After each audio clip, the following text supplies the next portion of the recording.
It's really, again, just meant to break down the barriers around accessibility and hopefully open the modern guy up to the world of fragrance and all the experimentation that they could do.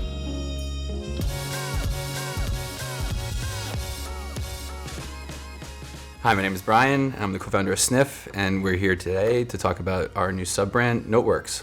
Yeah, I mean, we've been building Snif now for a little over 5 years now, and I'd like to think that it's gone very well, and we've figured out our niche in the fragrance market, really around accessible pricing, super high quality formulas, clean, non-toxic, unique, differentiated, and nostalgic fragrances. And I think when we took a step back, or as we've built it, we've noticed that it still felt like we weren't exactly connecting with the modern male consumer. And so when we took a deep dive into what was happening in men's cologne today, we found a lot of the similar issues and problems that we had originally identified when we started Snif. It was a very out of touch, antiquated approach to the language and the creative and the words to use to describe fragrance.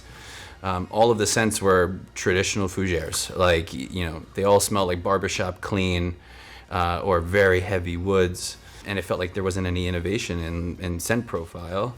And so we were like, there has to be maybe a better way, especially for the modern male. And there's so much has changed in sort of the preferences and the demographics about what a modern millennial or Gen Z male expects, not only from, I guess, his products, but also from himself.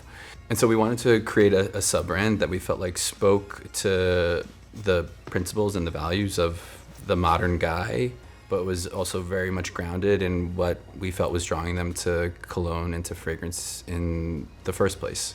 I think we did have a choice in how we were thinking about naming and what we were going to call the fragrances. A choice to say either these are colognes, which definitely has certain connotations to it, or just to call it fragrance or just to call it scent. And ultimately, we made the call to sort of, tackle this head on and call them colognes because we wanted to tap into that familiarity. I think people may say that colognes are a certain concentration or they only operate in certain olfactive profiles, but for us it was just really about breaking down like any barriers to accessing fragrance for guys to just make it a little bit more approachable. And so while we use the word cologne, we're sort of redefining what cologne means going forward, and at least at Snif, it's really, again, just meant to break down the barriers around accessibility and hopefully open the modern guy up to the world of fragrance and all the experimentation that they could do.